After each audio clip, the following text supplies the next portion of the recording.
county director. All right, everybody, let's go ahead and get started. Steve Bancher, your chair, and I'd like to call the meeting to order. This is our August 17th meeting of the Urban Flood Safety and Water Quality District. Let's go ahead and do roll call. My mic is not working. Here you go. You can use mine.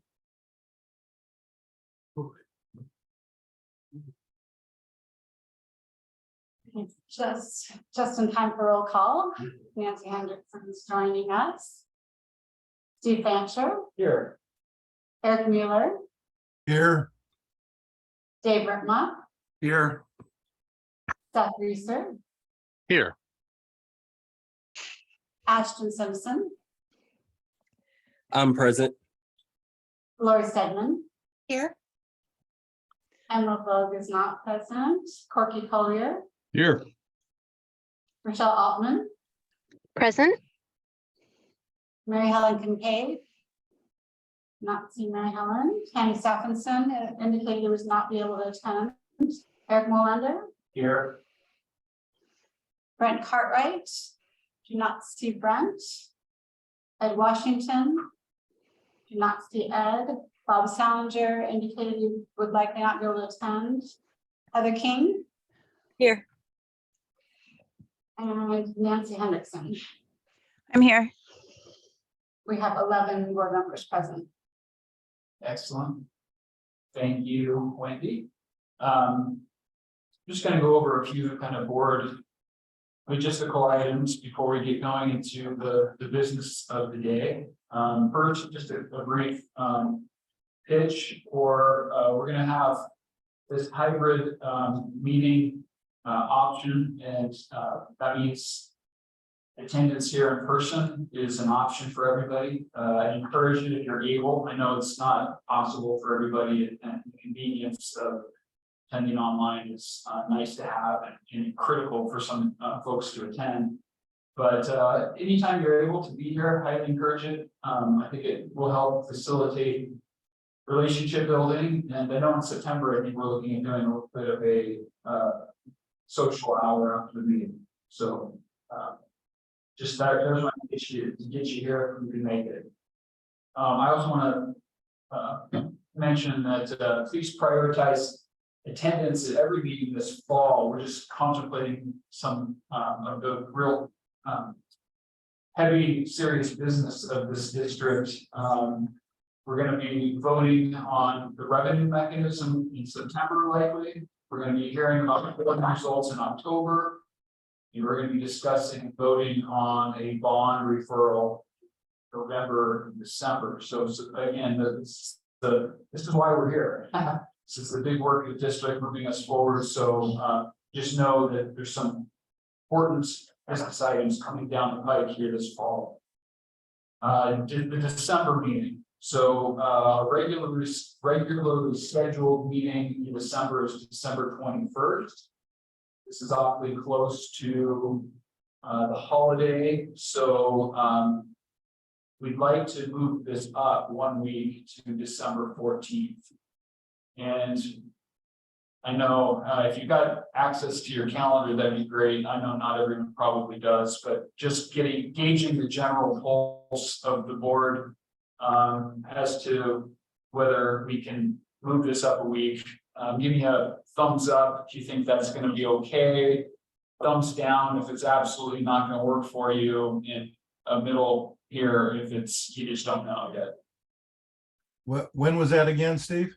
So it will be, we'd like to move it to December 14th. So just 1 week, 3 p.m., 3 to 5, December 14th, instead of 3 to 5 on December 21st. Yeah, Steve. Go ahead and put in the chat if you do have access to your calendar and it looks like it would work, just put a chat. Yeah. 2 thumbs up. And nothing. It's good. Yeah. That was good. Pretty good for those who are here. Okay. Well, we're going to I think we're gonna do that then. We're gonna just take the direction. We're far enough out that I think it makes sense for us to go ahead and do this now and reschedule.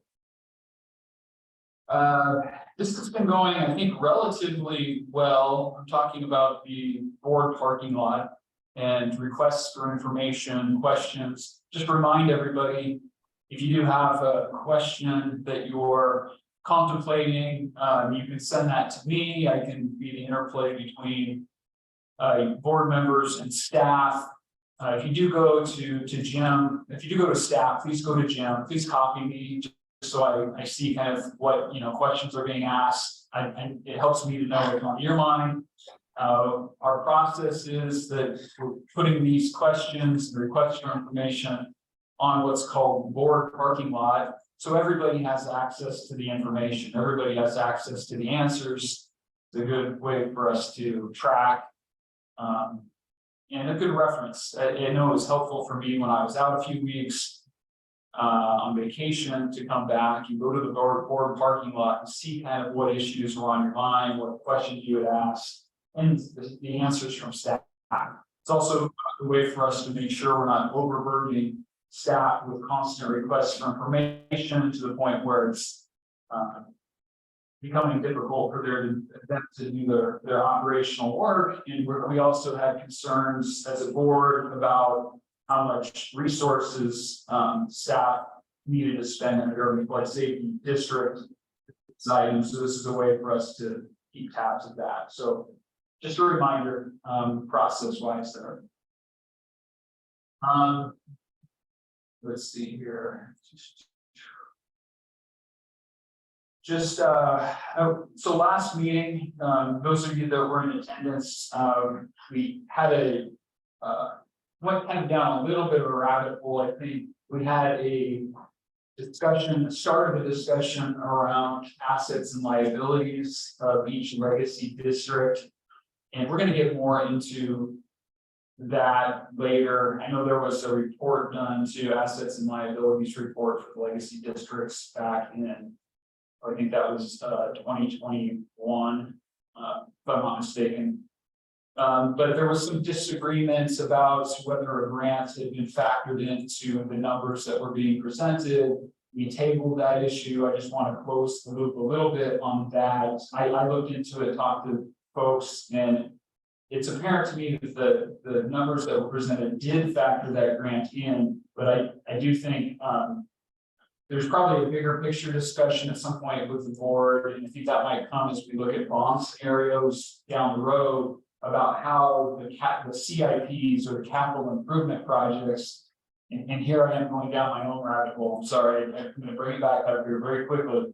But as we look at the identified future capital improvement legacy projects for the legacy districts, outside of those to be done with the PMLS projects, as we try to account for looking at how those might impact future liabilities for those districts, I think there's a larger picture, bigger picture discussion with the board about that to come.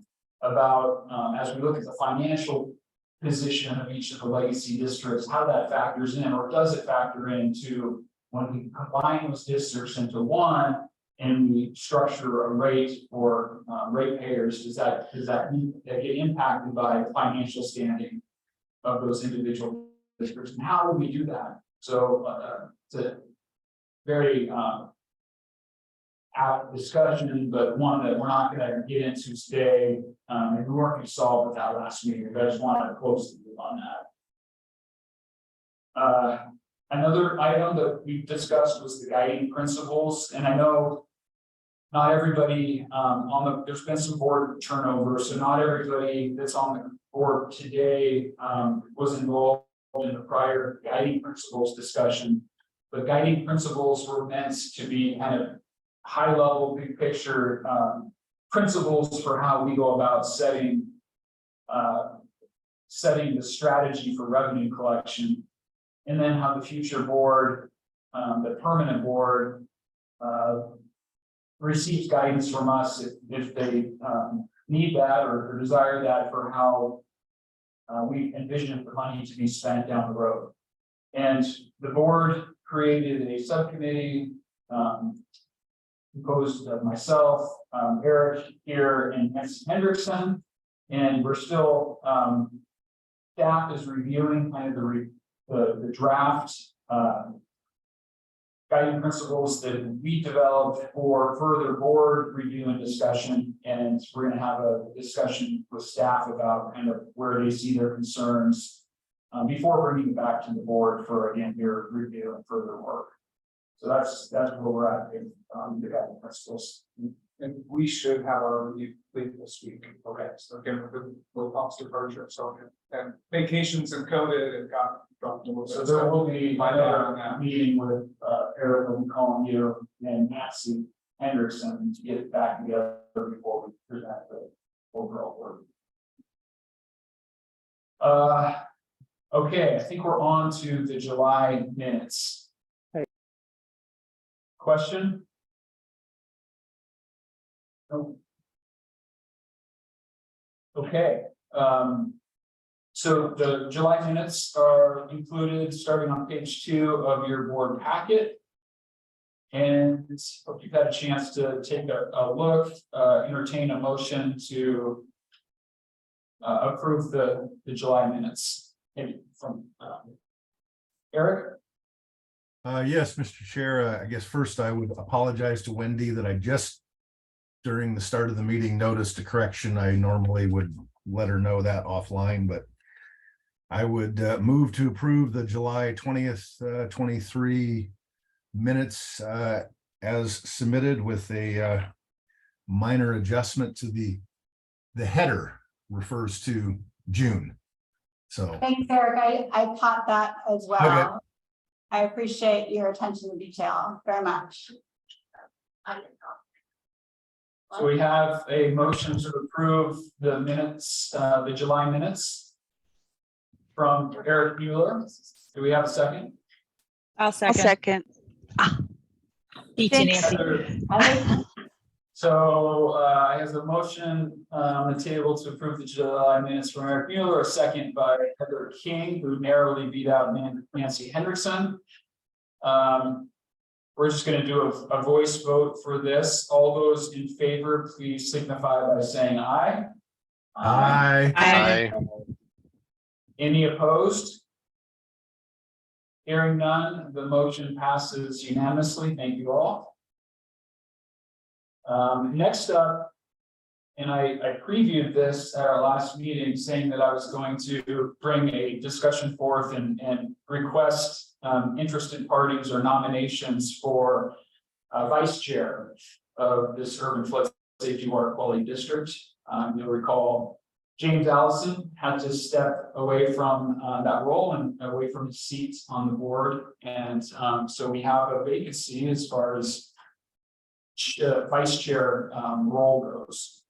So I'm going to open for discussion or any kind of nominations that you'd like to make. We'll take a minute to collect those, and then if need be, we'll have a bit of a vote or a discussion as a board.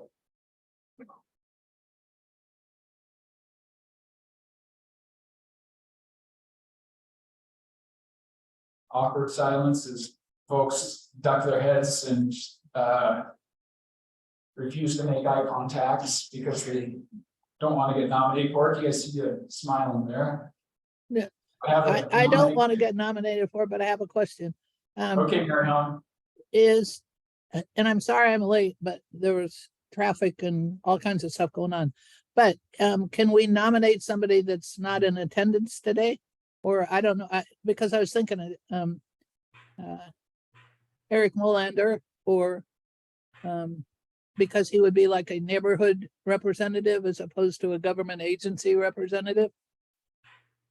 But I don't know if he's not going to attend. I mean, I just literally just sat down and turned the laptop on. Thank you, Mary Helen. Eric is in attendance. He's here in person. So Mary Helen, I was about to nominate Tammy for that role, who is also not here and not able to defend himself. Oh, okay, even better. Okay.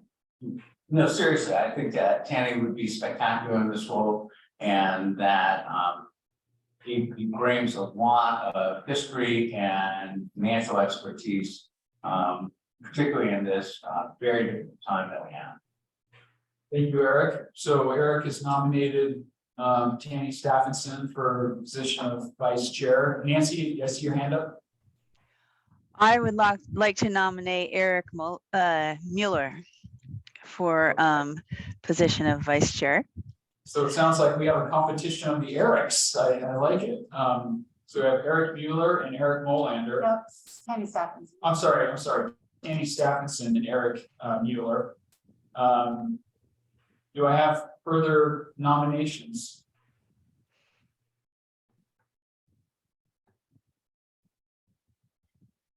Okay.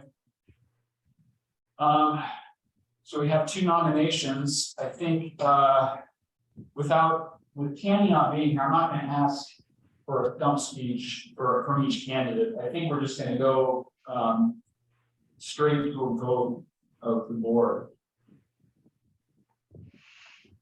Does anyone know if Tanny's willing? I think he would be. He's been willing to chair stuff. I just, might be a consideration. I also like the fact that Tanny has started on day one with Levy Ready Columbia and Right. has followed the entire history of the process. So, which is very important at this point. He chairs stuff. Can- I shouldn't have budgeted for Troutdale, so he's got skills. Excuse me, Chair, can we hold the vote until Tanny can be present? Or do we need to vote today?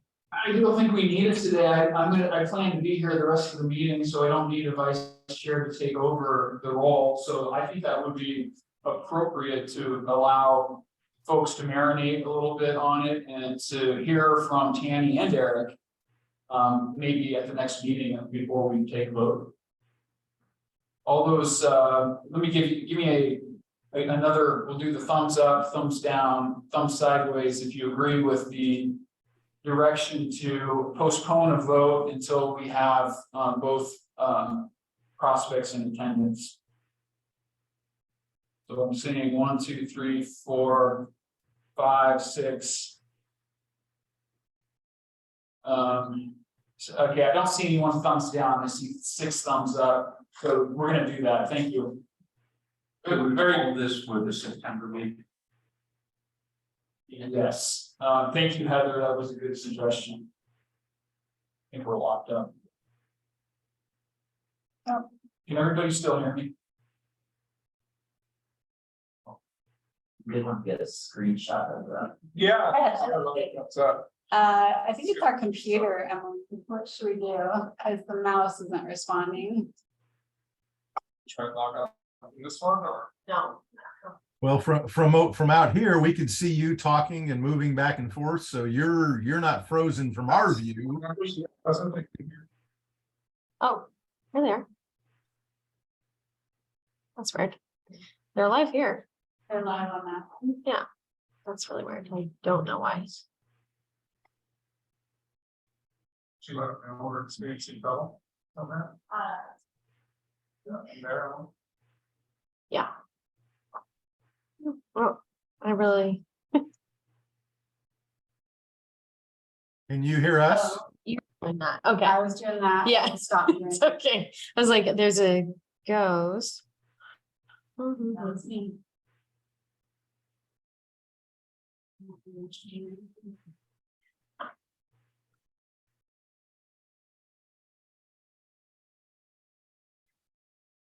This is the time that I get to lobby for my $4,000. Sure.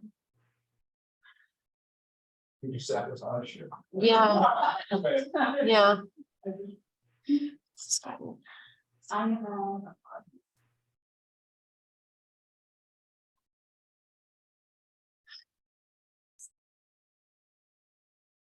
I think we should be Much better. rewarding this person attendance with freshly grilled burgers after the meeting. All this favor. I'm worried about that. Oh, look, this started working. So this, stop it. Look, this started. So everything you win, you lose as well. Yeah, I don't know why. Let me take the. I know that. There's a smidge of stuff. Came back and. Very confident there. Like I said, this big, I probably should have brought it. You got way too many features, so I think we're actually gonna get through this, someone to, stop us. Moving a lot of features. So we good. Making kind of a future. Yeah, Chris, been a cobbler, and homemade granola. Different forms. This is crazy. Yeah, whoever's speaking, I'm having a hard time hearing or understanding what they're saying. Mexico, Verda. I'm not sure if they can hear us, Mary Helen. They're just talking amongst themselves. So Oh, Bill says we can hear everything. Oh, See Emily. great. I probably like right in. Stellar this year, we're.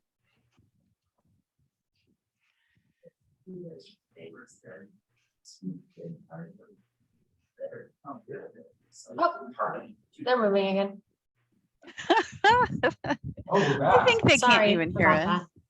that. Technical difficulties. Oh, this is gone again, but this is working. You can't hear them. Can you guys hear me? Thumbs up if you can hear me. I'm nearly. Okay. We immediately went into the discussion about food. Oh, You guys left. yes. Yes. Hopefully that works. But we're coming back. Can you hear us? Yes. Oh, okay. Turn on. They were just Yeah. ignoring us, Nancy. Yeah, we could hear you talking about us, so. It's already made. Sorry. Okay, we're back. Sorry about that. Next up on the agenda, is Lori Baker talking about the assessment analysis. Lori, are you ready? I am ready. Let me pull up my screen. You may not see it. Y'all have. Can you see my screen? Yes. Yes. Heather says yes, so that's good. I will get started. We've completed our initial analysis of assessment revenues for the urban district in year one. In your package, you will find a report of our findings.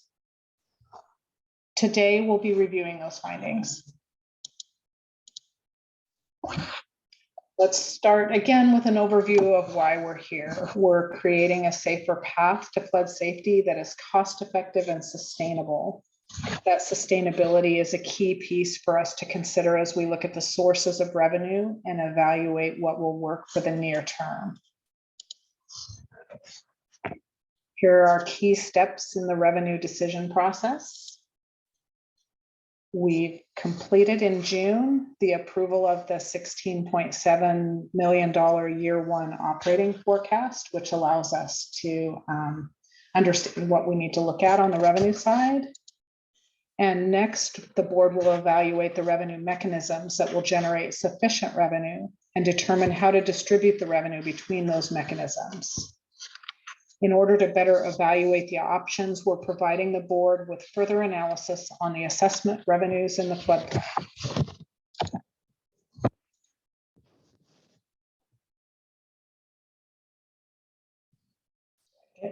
Did I go too far? Yes, I went too far, sorry.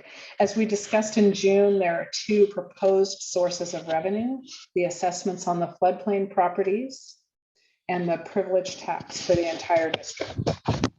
Tax allows for service as the fee for service, but does not hold the same restrictions related to nexus and proportionality. This gives us a more straightforward and cost-effective way to collect revenue for the urban district. Eco Northwest has completed an initial round of analysis related to the privilege tax and will be up next to present those results. Nancy, did you have a question? I saw your hand up. Sorry, I can't see everything. That's okay. You're seems like maybe there's paper moving around or something. So sometimes we miss something because there's something else happening. It's just an audio issue, I think. Yeah, I have a new computer, so I'm working on these sorts of issues. I will try to keep my papers quiet. Okay, thanks. Thanks Because for we want to letting me hear know. you. And not my papers? Okay, and probably not my dog either, so he's outside. So in order to have a balanced and sustainable budget, we need to ensure that revenues will be adequate to cover all spending by the district. Using the June spending forecast of $16.7 million, we need $16.7 million in revenue. To get the $16.7 million in revenue, we have 4 primary revenue types. Using a 10% assessment rate increase, we have assessment revenues of $9.5 million. Other revenues of $100,000 includes interest earnings and development revenues. The local partner contribution reflects recovery of the compression on local government properties. This will take agreements with our local partners. And this leaves a balance of $6.2 million that will need to be collected in privilege tax.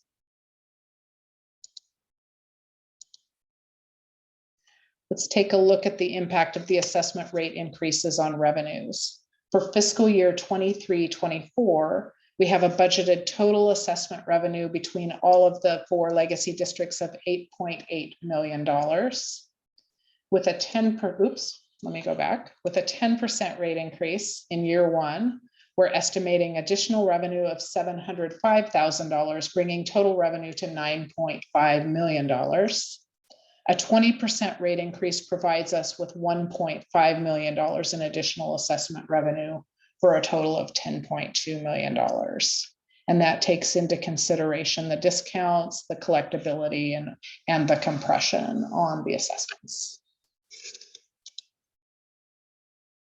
This slide shows the changes in assessments by district location with a 10% rate increase. This slide does not take into consideration the recovery of the local government compression that's proposed in our analysis, and we'll take a look at that in a future slide. Oops, I keep getting ahead of myself. Wendy, I should have you run the slides for me all the time because you did much better than I do. MCDD, which is the first thing here on the list, is at $6.3 million in assessment revenues for 23-24 and increases to $6.8 million in year 1. That's the green line. For Penn 1, they are at $313,000 for 23-24 and increases to $361,000 in year 1. Penn 2 is at $1 million for 23-24 and increases to $1.1 million in year 1. And SDIC is at $1.1 million for 23-24 and increases to $1.2 million in year 1. This slide shows the calculation of the privilege tax needed to balance the revenues under the 10% rate increase and the 20% rate increase scenarios. These privilege tax amounts will be reviewed in the Eco Northwest analysis that's coming next. But as you can see, if we do the 10% rate increase, we need $6.2 million in privilege tax to balance. And if we do a 20% rate increase, we would need $4.9 million to balance. So let's take a look at the compression rates between 23-24 and year 1 using that 10% rate increase. Oops, went too far again. So the compression rates for MCDD remain constant at 10.4% between the 2 years. Penn 1, with many properties already fully compressed, has an increase in rate of almost 5%. As we know, the majority of those properties are owned by the city of Portland. So in our scenario, we will be able to recover much of that compression, but much of those properties are fully compressed. So when you do a rate increase, it doesn't come through in the assessment revenues. Penn 2 has a reduction in compression rate of 3.5%, and SDIC begins to experience compression with a rate of 9.6%. Overall, the compression totals 13.8% for the district in year 1 versus 16.7% across the legacy districts for 23-24. That 13.8% does include the local partner, local government compression, which is almost $900,000 on the government properties, which is shown in this schedule here. And the compression on the non-government properties is a total of $661,000, or just under 6%. So under our proposal, we would be recovering that government property compression, so the $900,000. So in the end, the compression that would be experienced by the urban district would be the $661,000. It's on the non-government properties, so the 6%.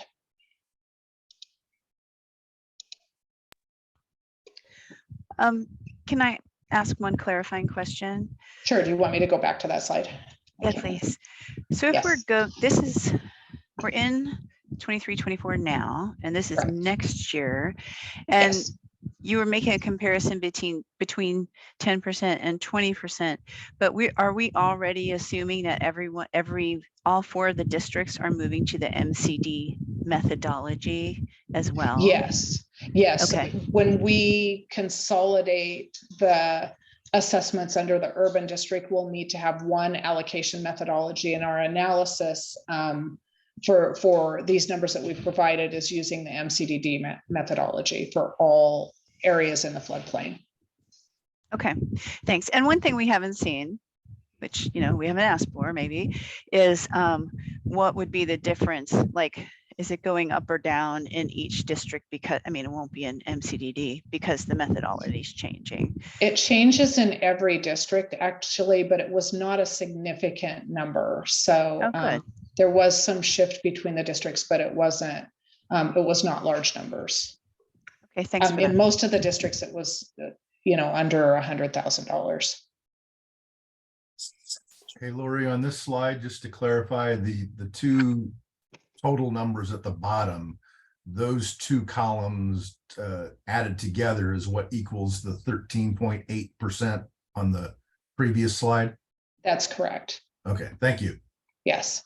And so under our proposal, we would be working with our local partners to have agreements to recover that compression loss on the local government properties, which is more than half of the compression that we're calculating on the assessments.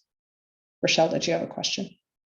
Yeah, two quick questions. Do I understand correctly that the proposal is for the indefinite future, not just year 1, that the correct would pay that? And then is it just it's the paying for the compression on the properties owned by the different governments? So yes, Parks owns most of the properties in the case of Portland, so it would show up with on their typical annual assessment bill. Is that the plan? Or no, we're not able to put it on the assessment bill. The assessment bill is subject to compression, so this would be a separate agreement that we would negotiate with the city. And it's the city is the lion's share of this. The city is about 600,000 of the 900,000.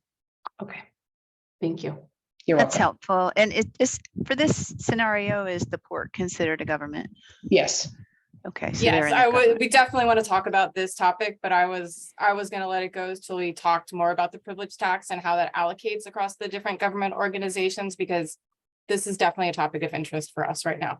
Correct. And I would, just so that on the port's end, because we've been able to resolve a good quantity of the partially exempt property issue that the county was calling compression, the port has a remaining amount of about $200,000 of the 900,000 is compression on port properties, and about 600,000 is the city of Portland, and the rest is everybody else. So the bulk of this 900,000 is shared between the city of Portland at 600,000 and the port at 200,000.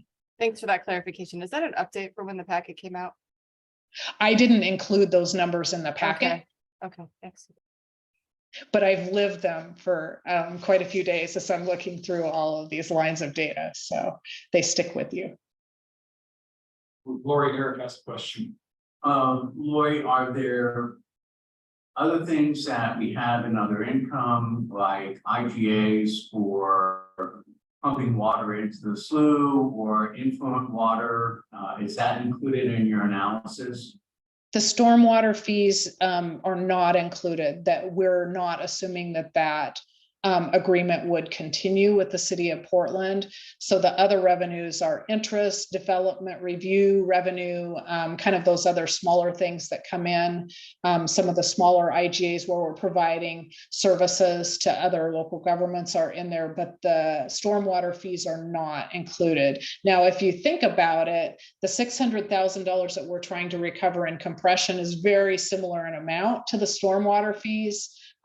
So it will, it may be a different form of agreement, but the dollar amount is very similar. So the city is through the stormwater fee revenue currently is making up for their compression in essence, because it's about the same amount of money. I understand that it's the same amount of money, but in one instance, it's a fee for service, which is the influent water. In the second instance, is really to make up for the fact that Heron Lakes and PIR, even though they're commercial enterprises, since they're owned by the city, have never paid that assessment. So one is more of a fee for service, and the other one is catching up for underpayments in the past. Those properties are assessed. All government properties are subject to assessment. So what is the assessment for Heron Lakes? I don't have that on the top of my head. I would have to look at the data. Just, it's been one of those issues that have been kicking around for a number of years. If I could just speak to that for a minute, and if Claudia, I'm going to channel Claudio Campuzano, the CFO for Parks, just to say that we have paid our bills every year and we paid them on time, just to be clear about that. And yes, we are some of the bills are compressed, but we pay whatever comes to us. So like everyone else. So if, And that has been the court's yeah. position too, right? We pay our bills as we receive them. Right, exactly. But in addition, because we want to keep Penn 1 solvent as we go through this whole thing, the city has been supporting probably in excess of whatever that compression is. I'd love to see what that is, but just saying here now, there has been support. So I just want to be careful about the narrative around this, that I think the city has stepped up in a number of ways, and I'm curious as you are to see if it matches like whatever the compression was. But I just want to make that clear where we're going, just as we're speaking about things like this. Let's let Lori get through her presentation, poll questions for the end. Thank you. Sure, and I will just confirm, Nancy, that when we have done the analysis in the past where we've looked at the contributions from our local partners and then looked at what we were proposing under the new scenario, the city has more than made up for the compression that they're experiencing on those properties. Okay, let me keep going here.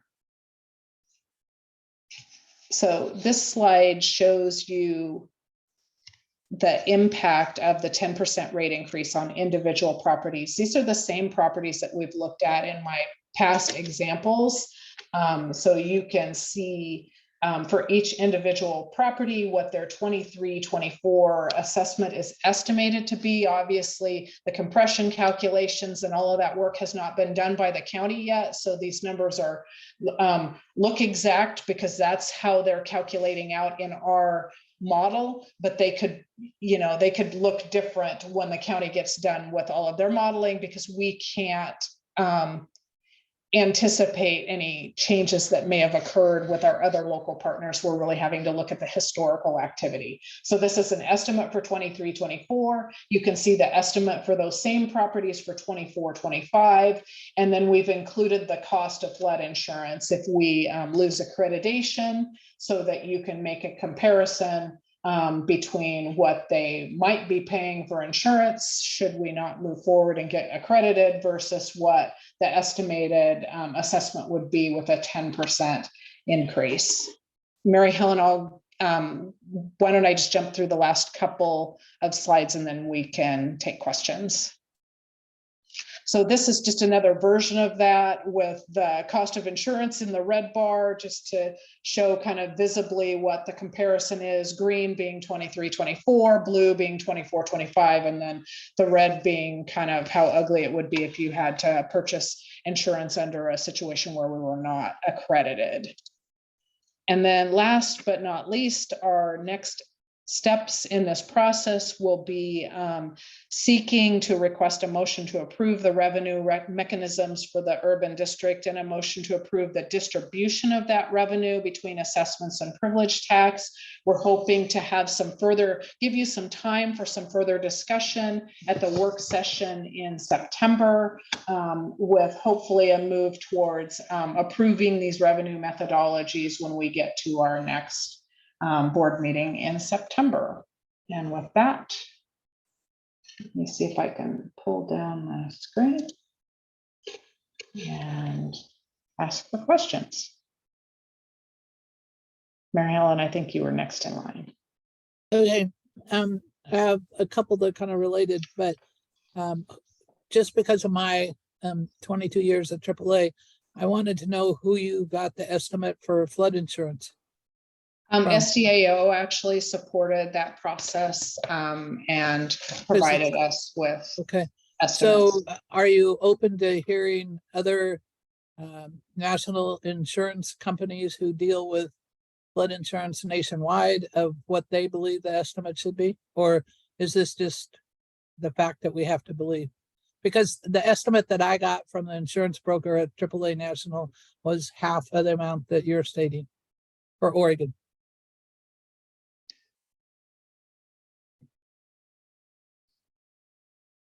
I mean, it doesn't matter. I mean, it'll be considerably more, but that leads to my question of, can we get accredited and pay private flood insurance, or do the two go hand in hand? We get accredited and then we're eligible for the FEMA insurance. And the historic look at FEMA insurance has not been real favorable. If you look at all the late news about flooding in other cities. I think that, Mary Helen, I think that is exactly the point. It's really instructive of what it might cost. It's a little bit of a false narrative, because without having accreditation, then we force a whole bunch of other dominoes to fall that kind of are outside of flood insurance. It would be significant changes in the way things are zoned and development code. So it's really to show a comparison about how much insurance would cost, but without having accreditation, without being able to maintain that, the costs look very different than just financial costs. It would be restructuring fundamentally how the managed floodplain is managed. And as far as those numbers, it is SDAO connected us with a national insurer. They actually had to go into their model and make changes to basically make it so it's not an accredited levy. So it was a pretty significant. So just pulling the numbers doesn't actually give us the insurance number. I had to go through and actually change the model a little bit. So I think the ones that we have are probably the ones we'll go forward with as far as using those for educational purposes and not having to make any other insurers kind of change their models. I think that company was Brown & Brown. I didn't understand what you said. Sorry, the company that SDAO engaged was called Brown & Brown. Okay. Did the work for us. Again, they're estimates, and it'll depend on individual conditions should that situation occur. So I just want to share the information that I received. If we got accredited and relied on the FEMA coverage, there is national proof in other cities that FEMA didn't cover all the cost of recovery of a homeowner, and so if they would have had private insurance at $1,000 or even $2,000 here, it's about $3,000 in Houston,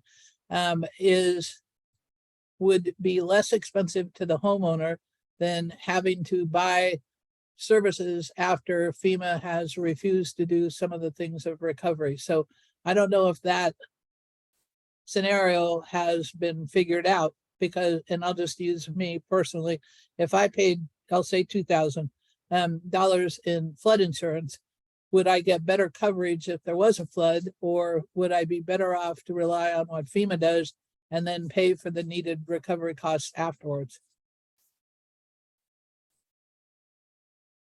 I suspect that's going to be an individual landowner determination. There's not a single way to look at that, would be my guess, but it's a really interesting question. And one that I don't think these numbers are intended to answer. They were merely to be comparators for orders of magnitude report. Yeah, well, and I understand it's an individual question, but it's something that people might want to need to consider, that, you know, we can offer them that information, because refinancing is a whole nother story. If people are refinancing their home, insurance rates are different than if you're buying a new home. So anyway, just a thought to put out there of people should be given the opportunity or knowledge that they can make a choice or do both, take FEMA and buy flood insurance, or find out what the cost would be to refinance or replace those things that FEMA will not replace. Thank you, Mary Helen. Steph? Yeah, I had a question about the assessment revenue proposed or in the presentation. I think the last time that took a look at this was on the May 18th meeting, and the scenario was run at a 20% increase in the existing assessment revenue. So I'm wondering, from the slideshow, it looks like it's the scenario being run now is a 10% increase. Is that Yes, something? we've run both, actually, Seth. We got a lot of feedback from board members that they were not comfortable with the 20% rate increase. So we've given you both versions, the 10% and the 20%, so that folks could see the difference. And you get, with every 10%, you get about $700,000 in revenue when you factor in the discounts and the collectability and all of those pieces that you factor in when you calculate assessment revenue. So the intent was to try and be responsive to our board members' concerns, and there were a lot of concerns about having a 20% increase in rate in that first year. So maybe this is, Steve, this is a question for you. At what point do we need to, as a board, make a decision what the mix of the revenue model is and what the trade-offs are? Yeah, we definitely need to hold the vote at some point to determine exactly where that split is. I think that's step 3, because step 2 is determination of the mechanisms, which we're kind of zeroing in on as presented. Step 3 is how you allocate costs to those various mechanisms. So the split between assessment and what that increase would be for existing properties, and then what would go to the privilege tax or whatever it ends up being called. So that's really step 3. I think that's coming out this fall. Okay, thank you. Corky? You're on mute, Corky. Thank you. Circling back real quickly to Mary Helen's question. If we can quickly and easily get additional information, that's wonderful. I love the educational aspect of it. At the same time, I think Jim's probably right that starts to get into a case-by-case scenario, and it sounds like a big time suck to me. So if there's something easy, great, that's good information. But I suspect that comparison, when somebody says it was cheaper for them to go with insurance, they're probably thinking about paying for insurance versus taxes for 1 year, as opposed to 20 years, 50 years. That's a big difference of money. So I like what you did, Lori. Beautiful graphs. I love that. Thanks, Corky. Thank you.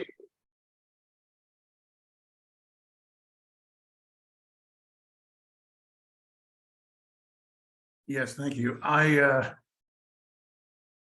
we're being asked to decide between a 10% assessment increase and a 20% increase apparently next month.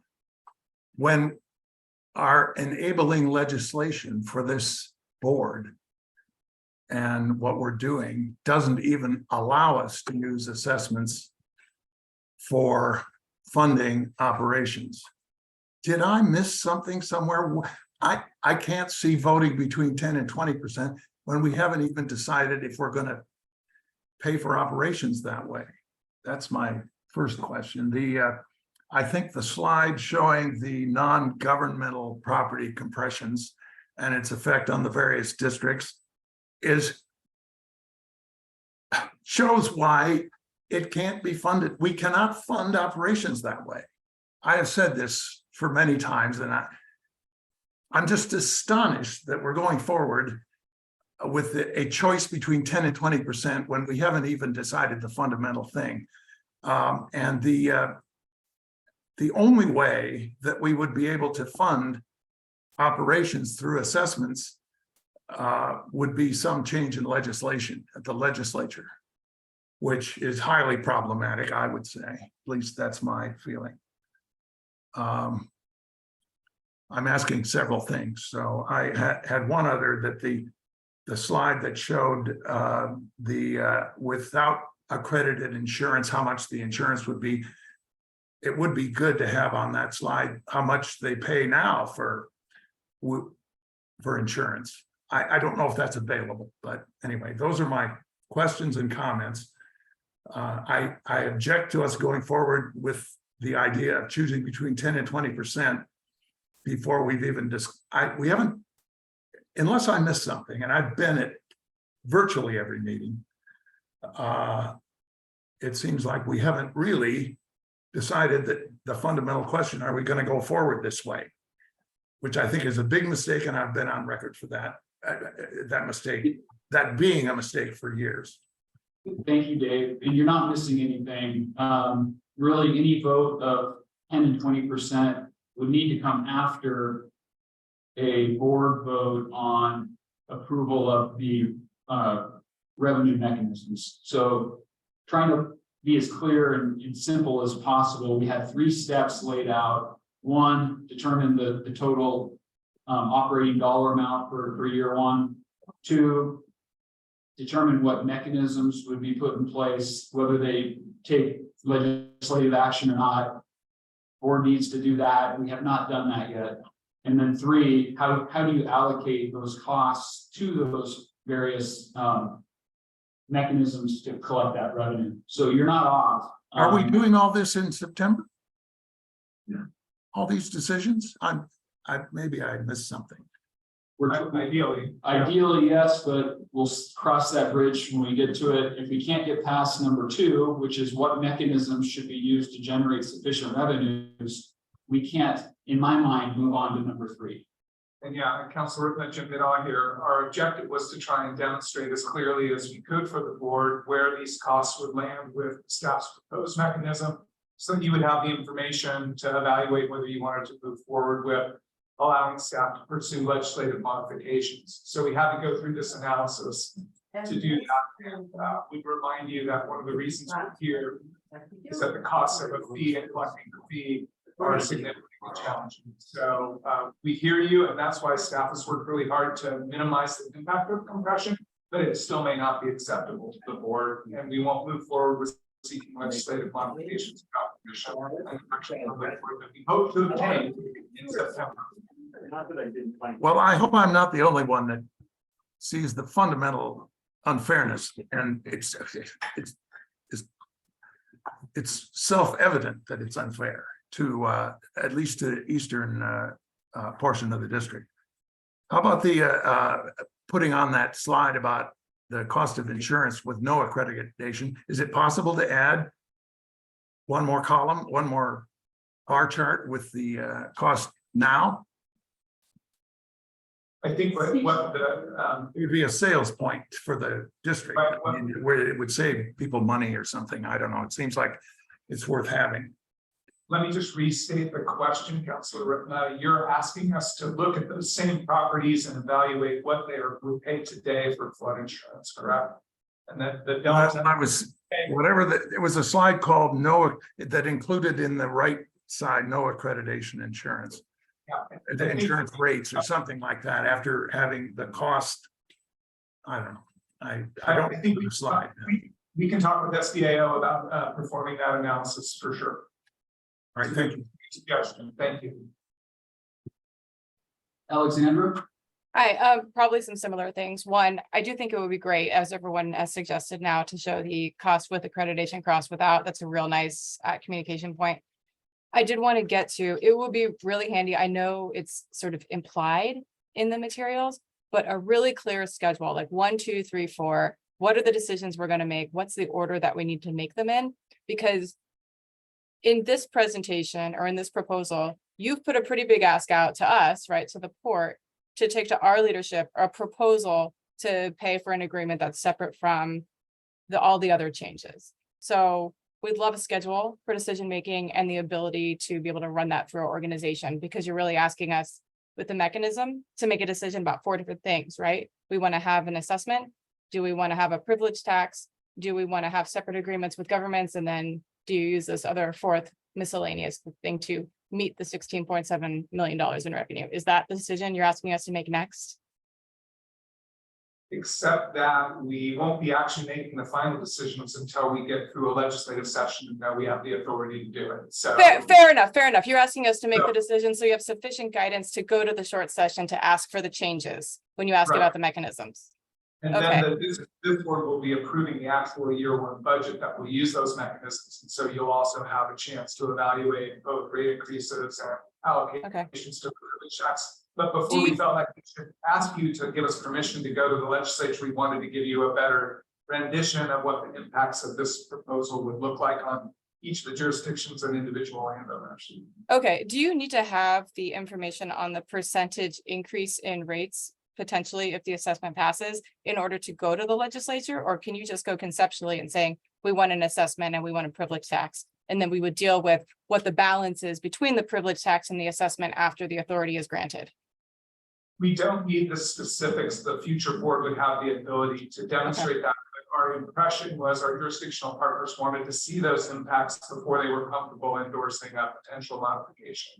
But really the critical path is, will the board vote to support the legislative ask to go for an assessment and go to the privilege tax? And that's the critical path decision that the board needs to make.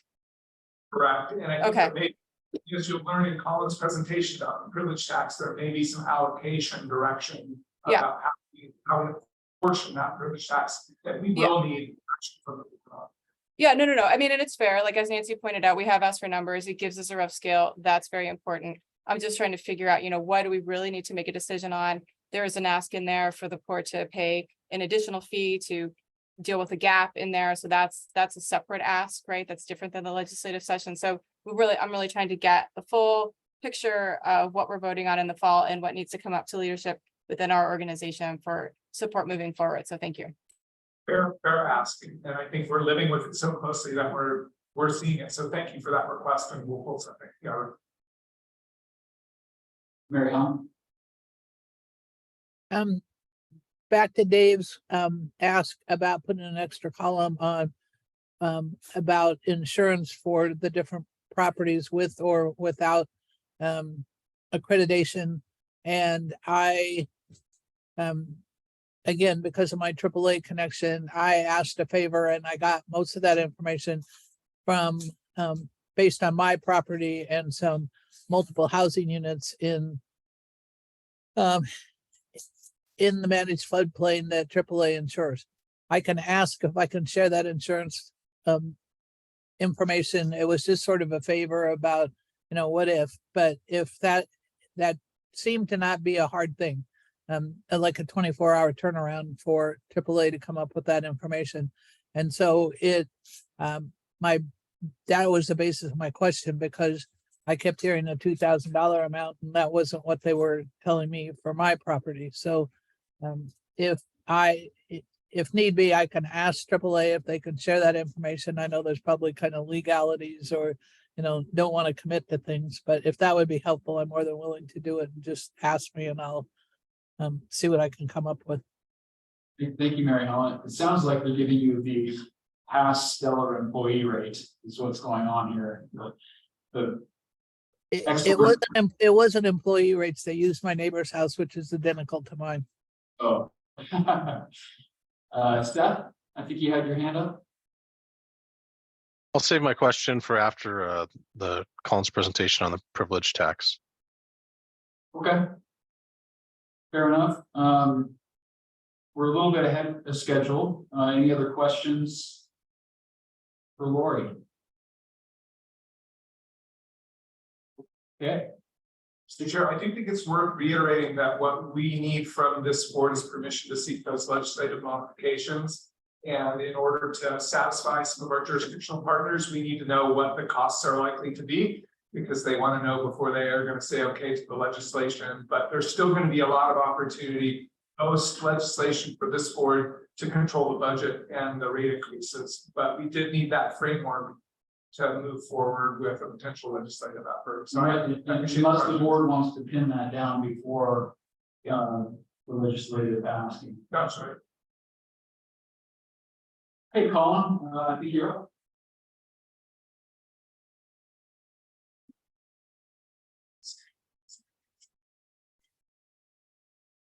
Hello, Colin Rowan, Director of Public Affairs at MCDD, and the second part of the revenue strategy, as presented by Lori, is the privilege tax. So that really is the delta in cost between assessments and some of the other revenue sources that are contemplated. And we've been working with Echo Northwest throughout this process, and they have updated their model to include some of the analysis around privilege tax. Previous meetings, we have refined this discussion, and the board has given direction on wanting to see really two ways of looking at this. And so it is at the jurisdictional level, so not at the individual account level. And it is between acreage and population. And so Echo Northwest did the analysis, and just to be clear, that is acreage within all of the districts, so all of Multnomah County within the urban growth boundary, and all the population partitioned just for within that district. So you'll see some really small numbers. So for example, there's 2 acres in the district inside of Milwaukee, and so there's it's pretty finely cut. So look at the next slide. So for the acreage and population, and these are the there's only 2 slides, and they are exactly the same as the one from Memo that were sent out. So you should have that information here, that updated packet. So as you can see, when you split it between acreage and population, there are some changes. So Portland shifting from 76% to about 81%. See that a lot of that kind of changes largely within unincorporated Multnomah County, where there's not a lot of population, but there's a good bit of land. I'm just going to present these 2 slides with a couple notes, and then hopefully be able to pick up the conversation as Lori had presented it. So really looking for questions and feedback on this. Go to the next slide. This one really lays out the number of things we're looking at. And so we're looking at a difference between population and acreage, and at 2 different funding levels. So one is the 4.9 million that is needed for a 20% assessment increase, and the 6.2 million, which would be needed for a 10% increase. And so pretty clearly lays out where these different numbers are. I guess the only other piece to contemplate as we're looking at these numbers is how that apportionment and go to the cities really is to allow the cities some flexibility as far as how they would place this, whether that's on their stormwater utility bill or other needs. There just needs to be a certain uniformity as far as what the flood safety privilege tax goes towards, and that really is the privilege or the benefit that is received by individuals within this district for the flood safety system. So the benefit that's received, that's accrued largely through economic, but also environmental and direct benefits behind that flood safety system. So there aren't, I don't have specific questions, but did want to provide this as a complement the analysis that Lori has presented. Wanted to open up to any questions, comments by the board. Thanks, Colin. I saw Dave's hand up first, and then we'll go to Seth. Just on that last slide. It might be nice and clear, but if you can put it back up. There were 4, it's the way things are divvied up, I guess. But exactly what were those numbers? Just using Troutdale as an example. You had 4 bars. Absolutely. So for Troutdale, going from left to right, Yes. at 60 or 99,000, sorry, I don't have glasses on. Yeah, 99,000. The 99,000 is for, that is an allocation based on Troutdale's percentage of the population at a funding level of 4.9 million. So that would be at the 20% increase. And then moving to your right, the 126,000, so an increase of $27,000 is for again based on the population percentage of Troutdale's population at that $6.2 million funding level. And moving to your right is based on Troutdale's total acreage within the district at that 4.9 million. It's 162,000, and then the final bar is for Troutdale's percentage of acreage at the $6.2 million. It's a $205,000 portion. So Is that, I'm sorry, but is that take that last number, say 205,000, I guess is what it says on the chart. Is that money Troutdale has to contribute or something? I'm not following what this is. yes, so no, that's a great question, Councilor. So the privilege tax, at least is being contemplated, is going to be imposed at the jurisdictional level. And so based on board direction on this allocation, whether population or acreage, if that's the direction the board goes, then the total amount that is needed, at least this is for the year 1 operating forecast, that would be the percentage. And so in the packet, I don't actually have it on the in the slideshow, but it actually has what the percentage differences between different cities. So for example, Pull it up if you want. He's asking a different question. oh, sorry. So Dave, just if I can try to clarify, these are numbers of what would be spread out to all customers in Troutdale. So this is not the assessment portion. The assessment portion is different. So just the floodplain properties. This is the dollar amount that Troutdale would need to spread to all of its customers. For the privilege tax. Yeah. Thank you. And the 205,000, Troutdale could collect it any way they want, I guess, but it's based on the level of the privilege taxes. Yeah, so it's based on needing to make up the rest of the money after assessments are collected. If assessments go up 10%, then a larger amount would be needed to be collected from the general population through this privilege tax. If assessments went up higher, 20%, then less money would need to be collected this way. And yeah, it probably would be up to the jurisdiction. I think there's some desire to have some consistency between the jurisdictions to try to make this as legally defensible as possible. I think from Gretchen's perspective, we would probably look at putting it on the stormwater rate because we have a stormwater utility that pays for flood protection, stormwater stuff. This is very directly related, and we don't have the capacity within our general fund to charge this to the general fund. We just don't. No, I understand that's, it'll be unpopular no matter what it is, but it doesn't matter. Well, it has to be done. I'm not, problem with the privilege tax. Just to give you a sense of scale for Gretchen, it's about a 10% increase to our stormwater rates in year one.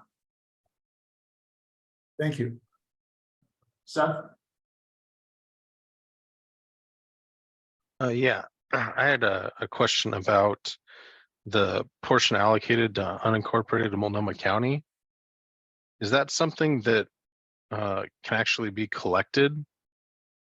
Because I know that we were talking about doing it through the utility system, and there's a large portion of that that lies outside of any municipal utility. So I wasn't sure if that was unincorporated Multnomah County that's served by one of the utility providers, or if that was unincorporated Multnomah County in total.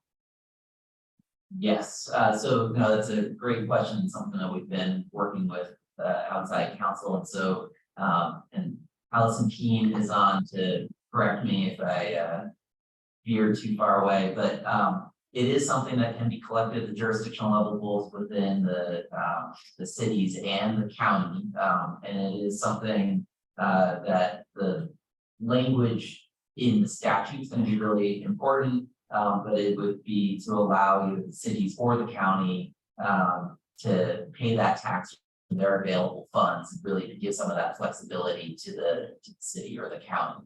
So it doesn't have to direct them to collect it from the stormwater utility because the county doesn't have to.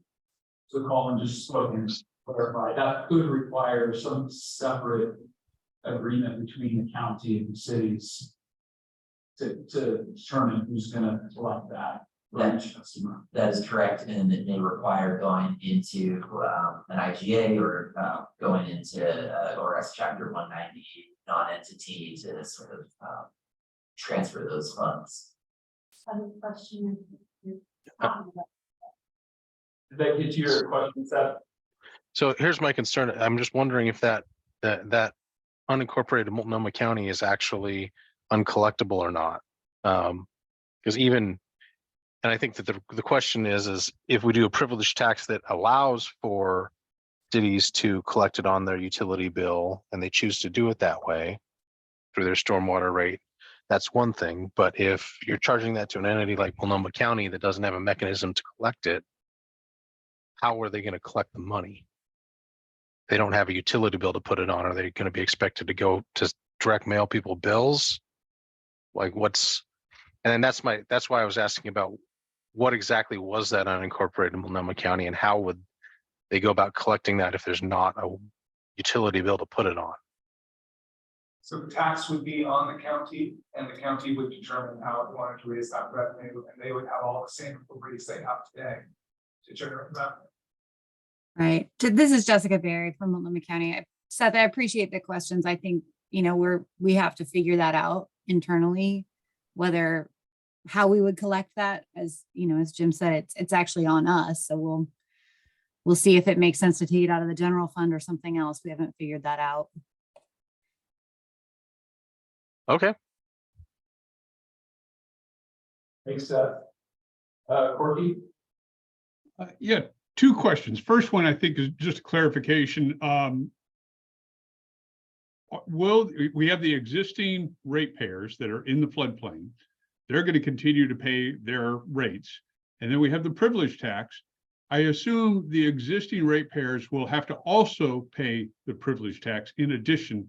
And do we know what that addition, well, we wouldn't know because we don't know if it's based on acreage or person or what. So we have no idea what that additional amount would be, do we?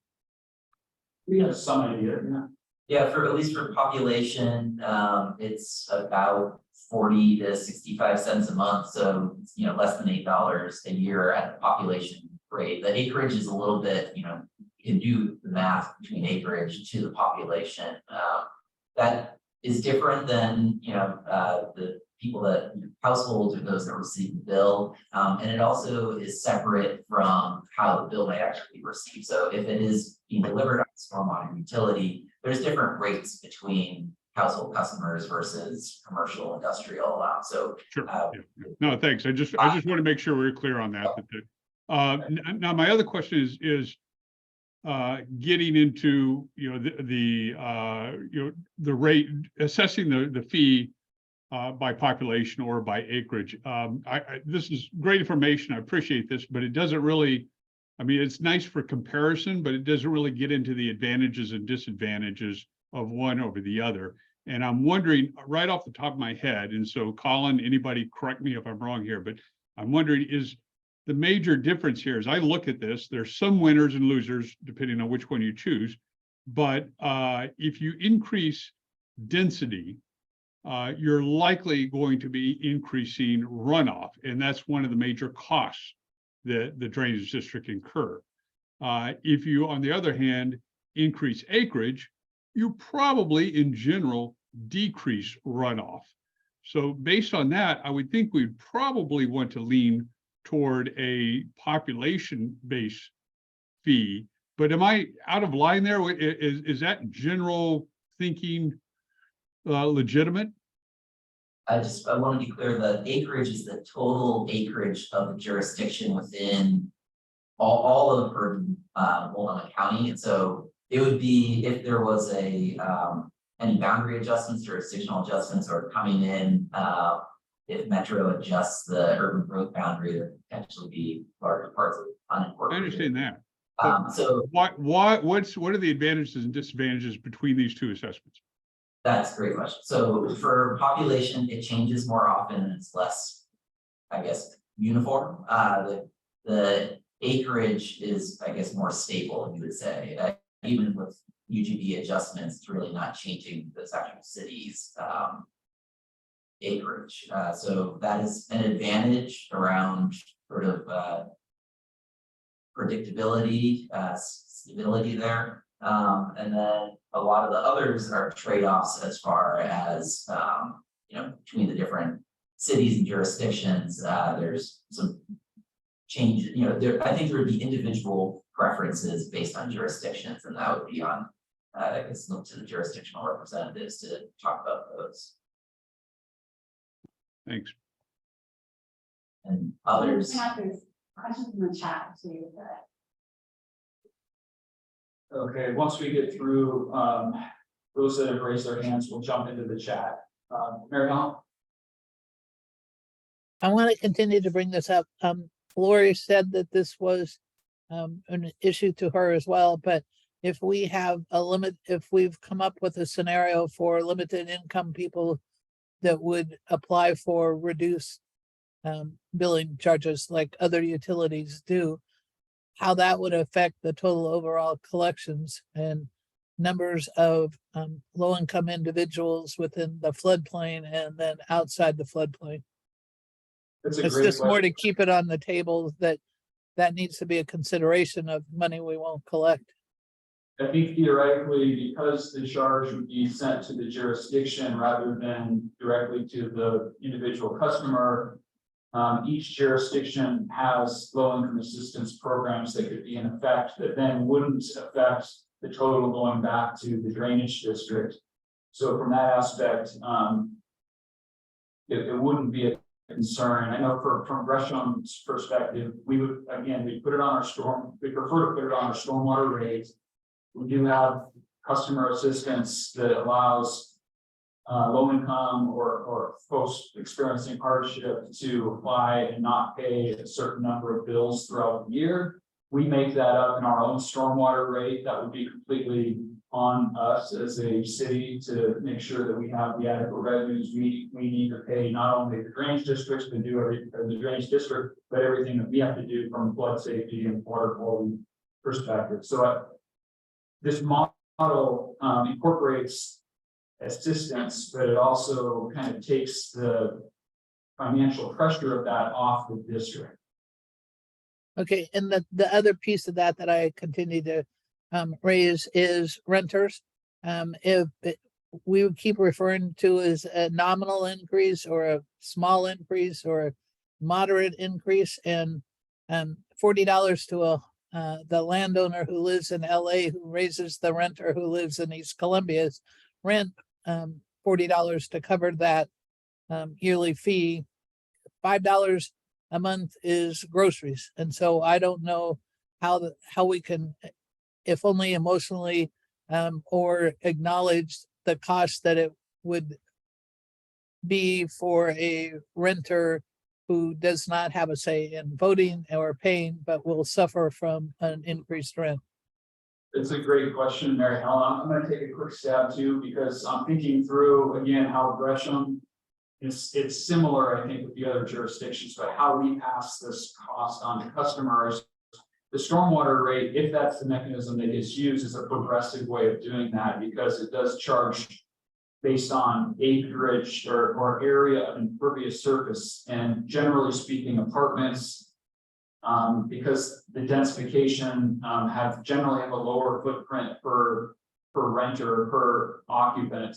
So the rate inherently is lower for apartments per capita than it is for single family residents per capita. And generally speaking, the higher value properties tend to be larger acreage, tend to have on average more impervious surface, so they get charged more. So it is progressive from that aspect.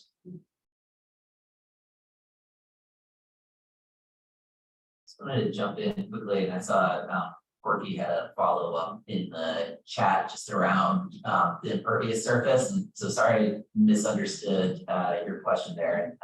We did take a look and we reached out to all the jurisdictions to get the impervious number. And I think that would be something that if the individual jurisdictions wanted to allocate it that way, they could, but we found that there wasn't great information on impervious, and it shifts. It doesn't just shift annually, it shifts by the week. And so it was really hard as we were looking to that, it'd be really hard to get good data on it. So that's why we went to population total acreage, but it's a great point. Sorry, I misunderstood your question, Corey.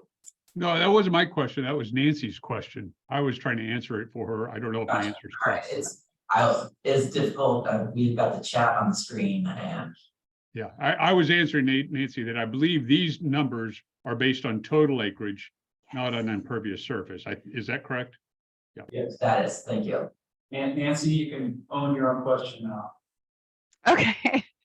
Yeah, definitely not impervious. Thank you very much. I mean, our folks have already talked about before this information came out about the acreage being more stable and providing more certainty in what goes ahead. I see there's some differences here that we may need to discuss about that. I was also, so this is kind of a bonehead question, and I'm just going to ask it. For the privilege tax, I know it's a legislative change that goes through the legislation, but state legislation.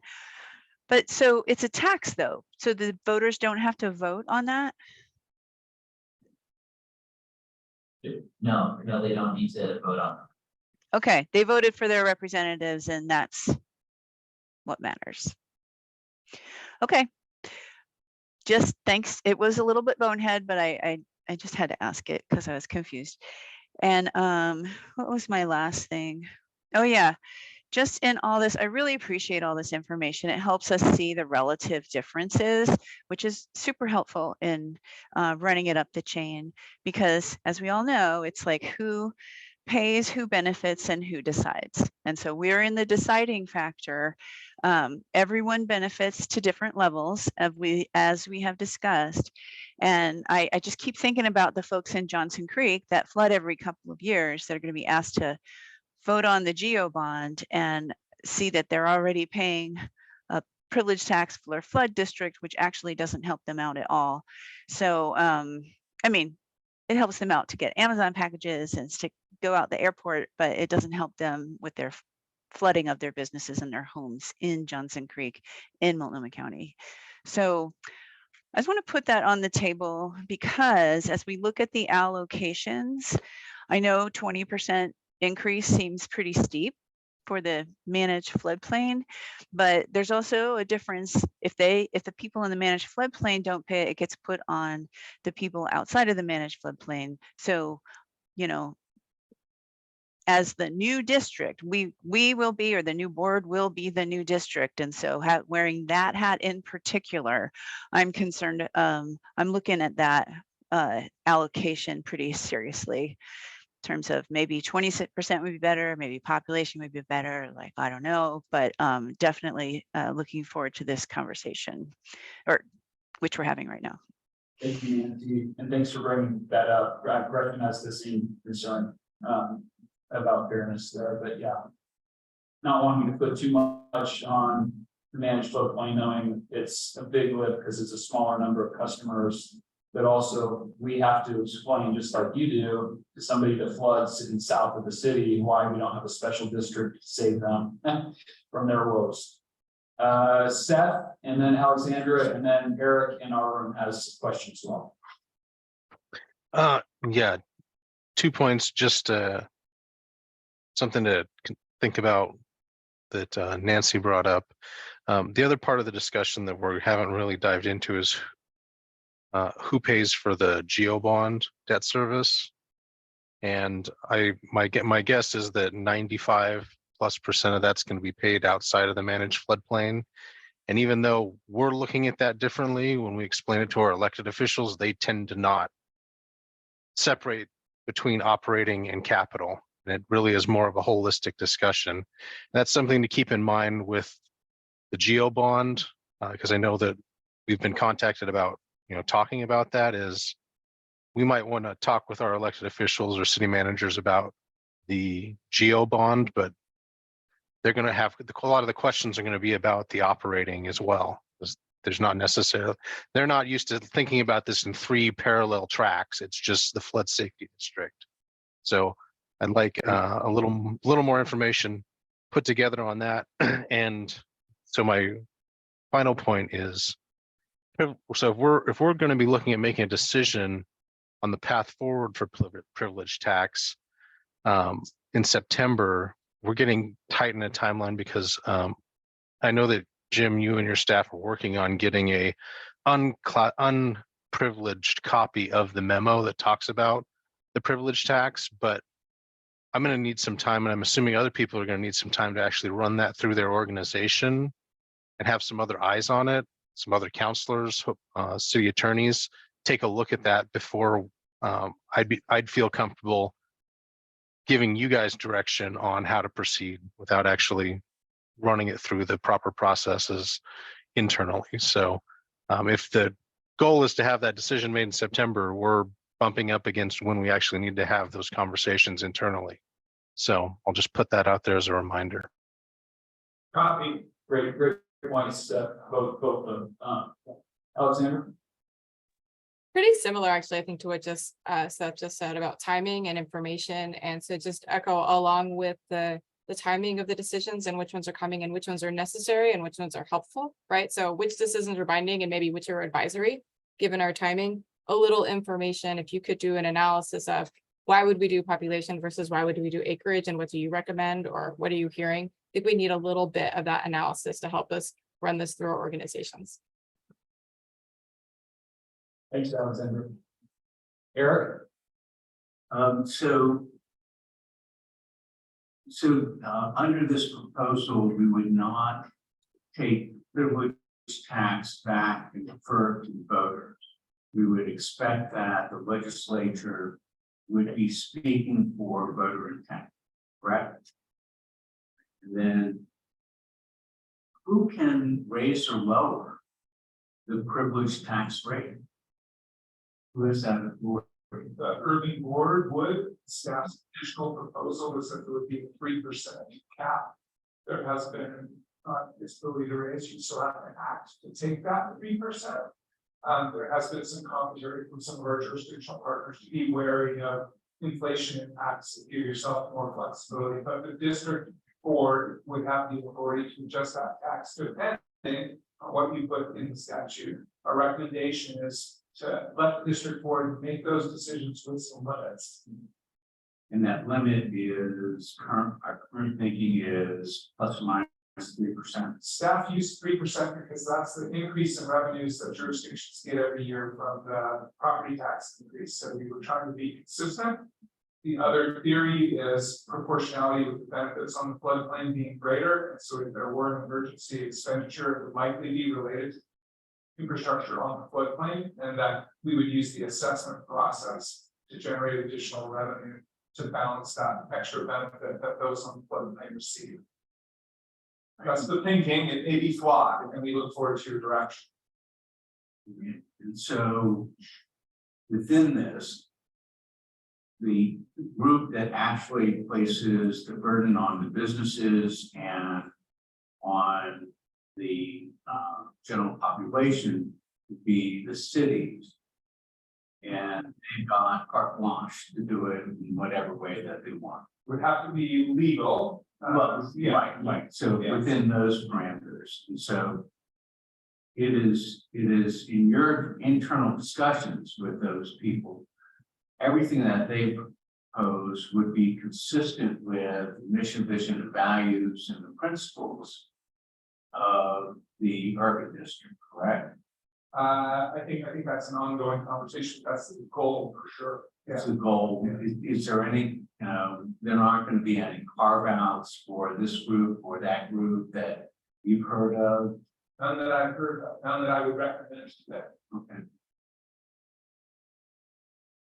And, you know, for example, one jurisdiction is discussing whether or not it might be suitable to cut the check to the district from their general fund, increase the administrative charge the general fund places on its utilities.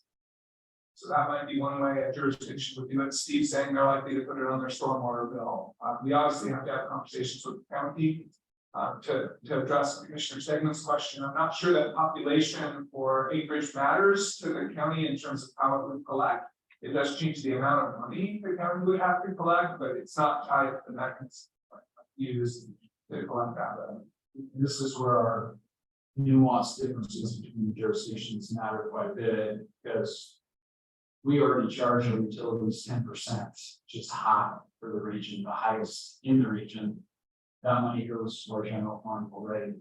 So our best option is to go directly to stormwater utility, where some of the other jurisdictions that charge 5% to their utilities currently goes to the general fund. Maybe in better position to just take out of the general fund and reseparate.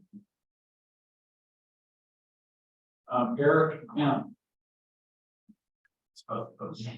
Yeah. Confusing. Eric, you. Okay.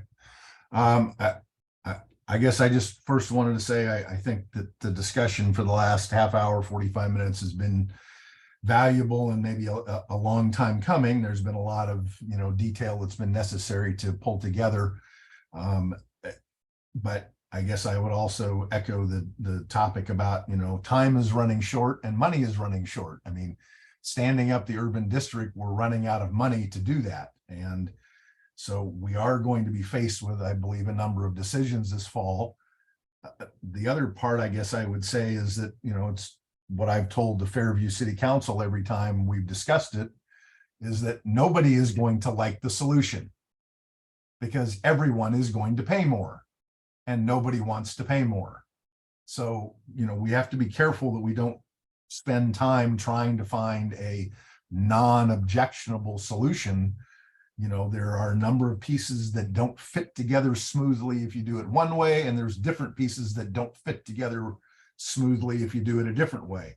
We're ultimately going to have to go forward with a practical solution that will work within the constraints of what we can or cannot get within the property tax system, what we can or cannot get potentially through a request of legislative changes. But we're not going to find a solution that makes everyone happy.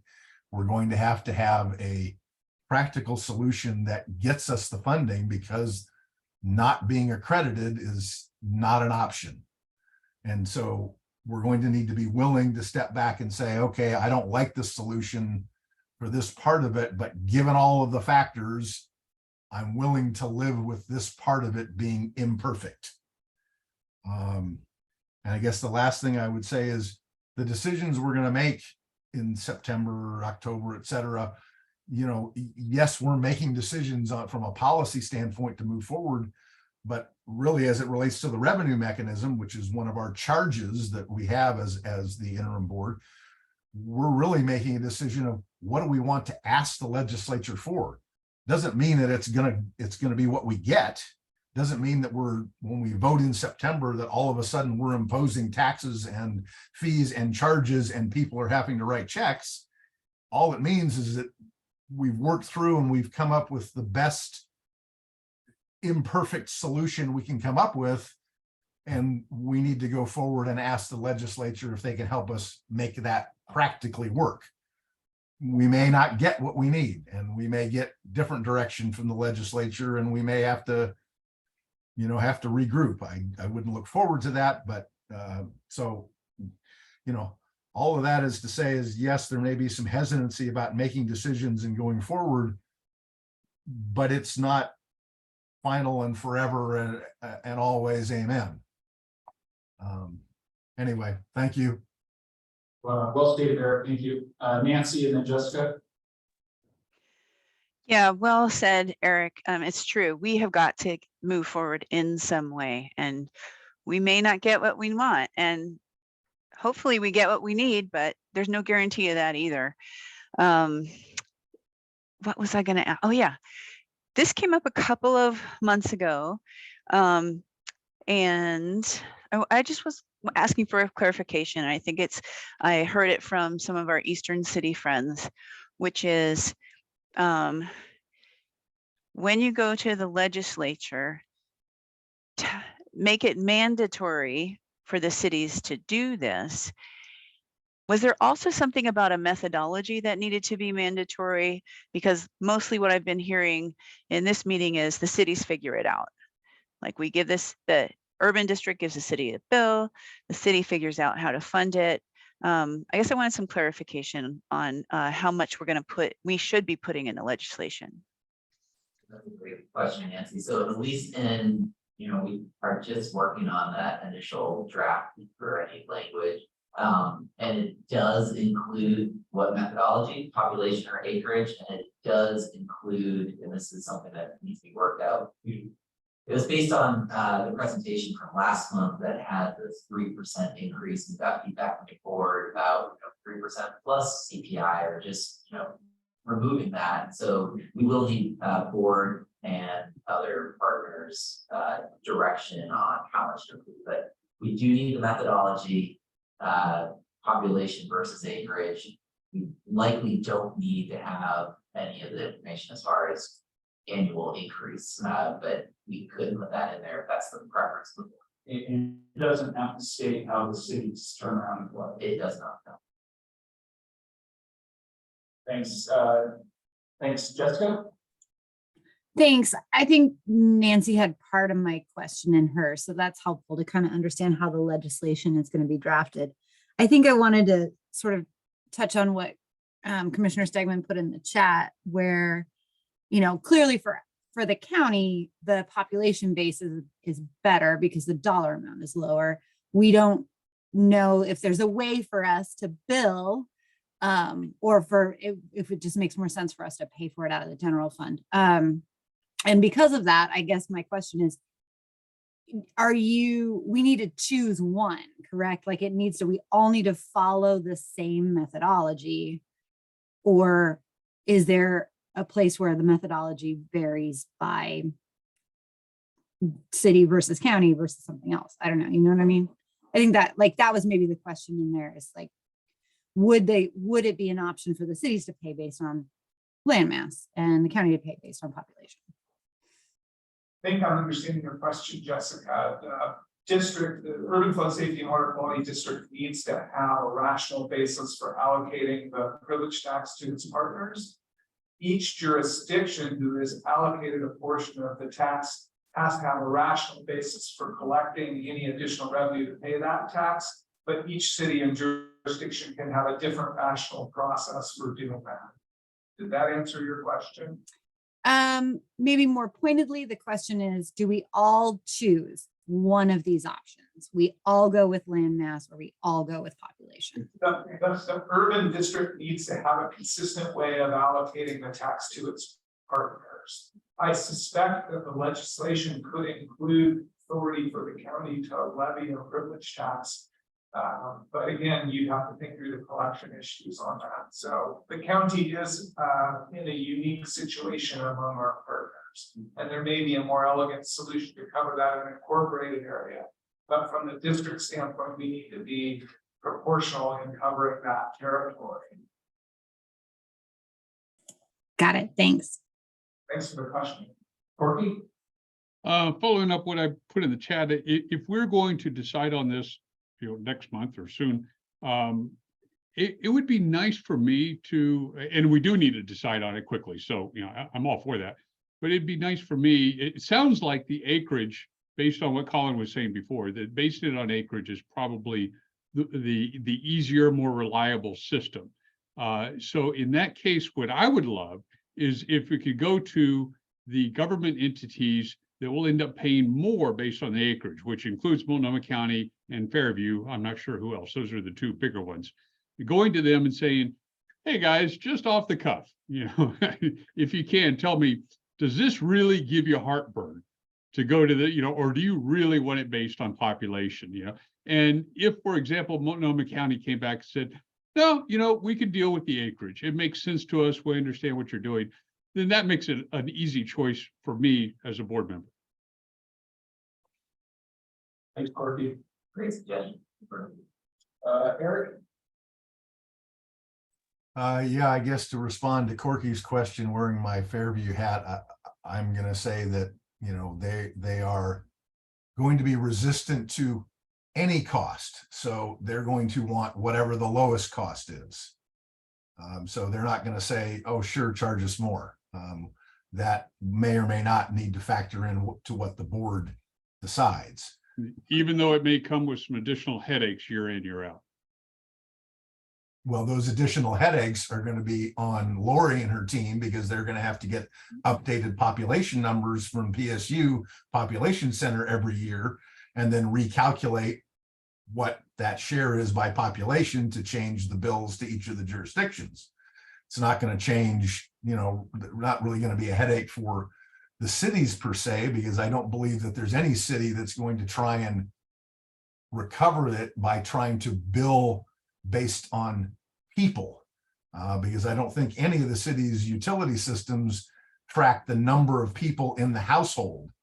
They may track the utility account, they may track the size of the water meter, they may track the impervious surface, but does that single family residence have one retired person living in it, or a family of 5 living in it? And so they're going to end up, I don't think any of them are going to try and be able to recover it based on population. Thanks, Eric. That's helpful. I guess the reason I had raised my hand now originally is starting to escape me, and so I apologize. I lost my the point I was going to make, so I'll shut up. That's my fault. Sorry about that. It's okay. When it comes back to you, just pop your hand back up, Eric will get to you. I'm going to try to get through some of the questions that we haven't already addressed in the chat. First one was Heather's about, So that's answered. no, there's a different one. Uncollected fees and. Do these numbers include a reduction based on uncollected fees, or would that fall on the jurisdiction? I'm not quite sure I fully understand it. I think it would fall in the jurisdiction, because the district would charge the jurisdictions the full amounts, and we would turn around and collect. And Eric remembered his question. Eric. Yes, thank you. I did remember my question. I guess it was to comment back on the earlier conversation about the legislation, and I believe parts of it need to be flexible for the cities. And, as was mentioned, one jurisdiction is planning on just paying it out of their general fund and recovering that through their overhead allocation. Others may put it on their stormwater bill. Some may do it by account, some may do it by impervious surface.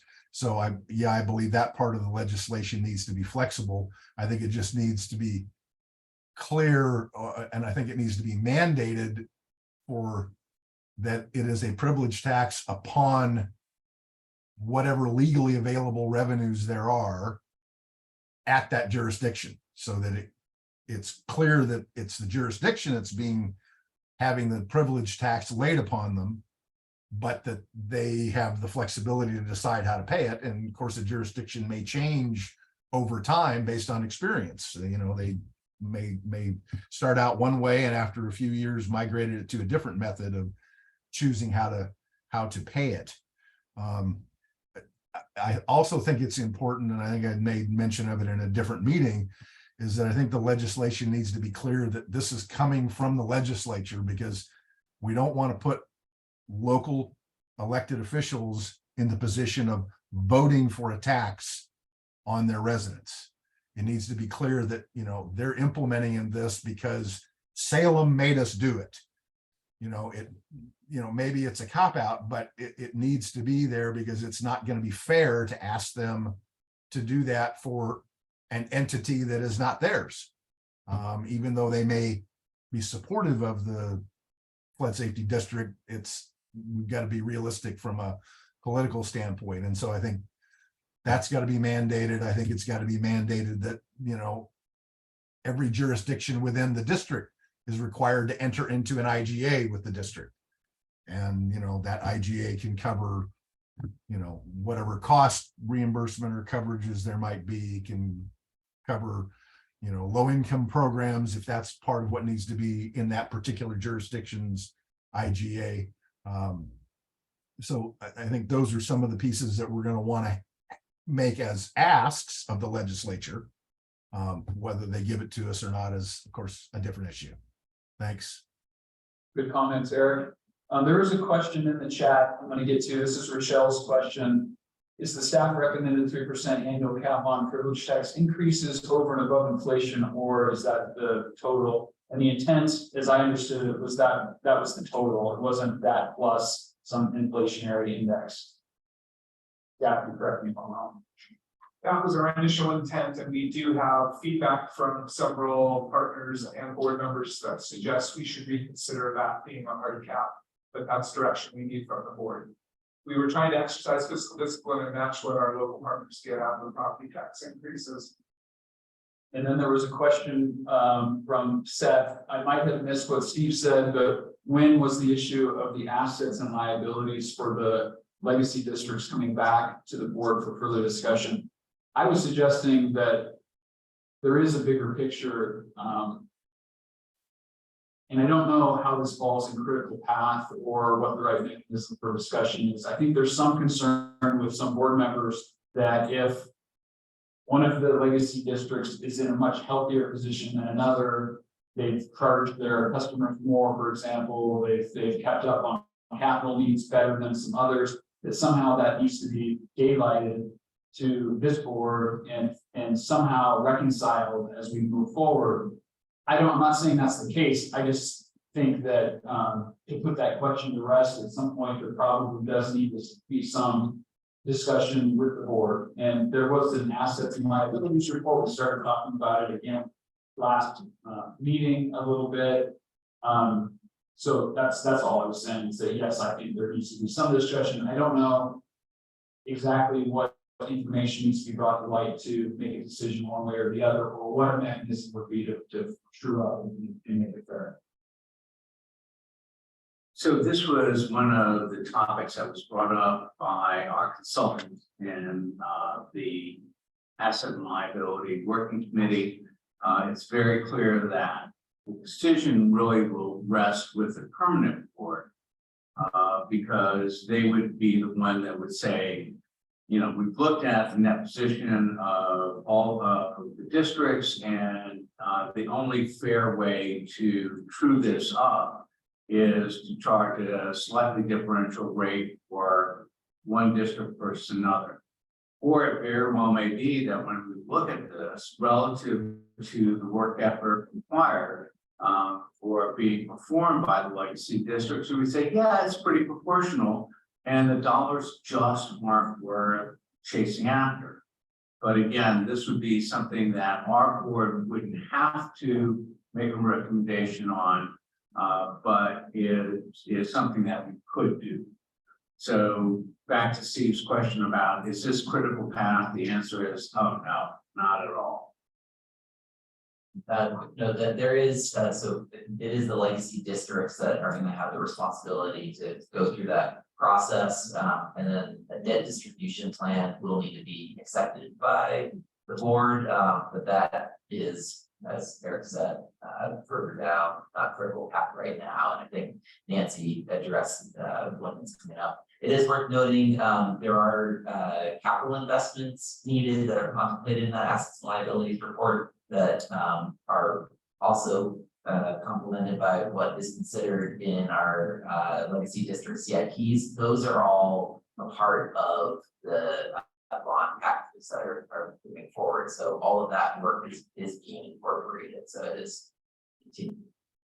Right, and it's really important to note that out year spending is really up to the future board, not to us. And so at a point in time, legacy districts go away and it becomes the responsibility of the future board to deal with those. This is really just getting us to the point of July 1. What is the balance, and is there reasonable proportionality on that versus because frankly, none of the legacy districts will have a say in what future spending will be. And I think as you and I spoke, it might be helpful to get the audited year-end position at the end of the legacy districts, use that as the base for the conversation about equity among the contributions of the different legacy districts. Right. That was the recommendation of the asset and liability working committee. Seth, did we get to the question there? I actually think you had to drop off. I don't see you. No, you're still there. I think so. And if I have any other questions, I can follow up offline. Okay, thank you. Well, we have a few minutes left. Just one last question from Rochelle about the legacy boards voting on these things before the urban board. One of the virtues of board makeup that we have on the urban district is that we do have legacy board members represented here. And so staff is working with them to ensure that each of the legacy boards gets an updated presentation and gets a chance to advise their representative on this board before they vote. So we're working on that now. And so there's not necessarily a formal vote required, but we do think it's useful for the legacy board representatives on this board to communicate with their peers on the legacy districts. And so we're working to set that up. Good question. All right. Well, I don't know how you are all feeling. I'm feeling optimistic right now. I'm feeling like we're honing in on direction. I think especially with some of the suggestions that Alexander brought around timing and decision points and getting kind of real clear schedule, and that's comments around and others around timing and having to bring these things back with clarity to our respective boards and organizations. But I'm feeling like the time pressure is there, but I'm also optimistic that we're in the right direction. Any final questions, comments before we look to adjourn? Okay, I'm not seeing anything. Thank you for a very productive meeting. Do we have any executive director updates? Anything good of the order? I think in the interest of time, I will share we're having a staff barbecue next week. That should be really fun. And we are getting some follow-up from law enforcement about some of those. So those are the two things I'll say. And then I want to get done early because I think that's unprecedented. All right, thank you everybody for such productive discussion today. We're going to officially adjourn this meeting and see you next time. Thank you much. Oh, I was just talking, sorry. But no, we just officially adjourned the meeting. Thank you. Like, I'm not very. Please don't.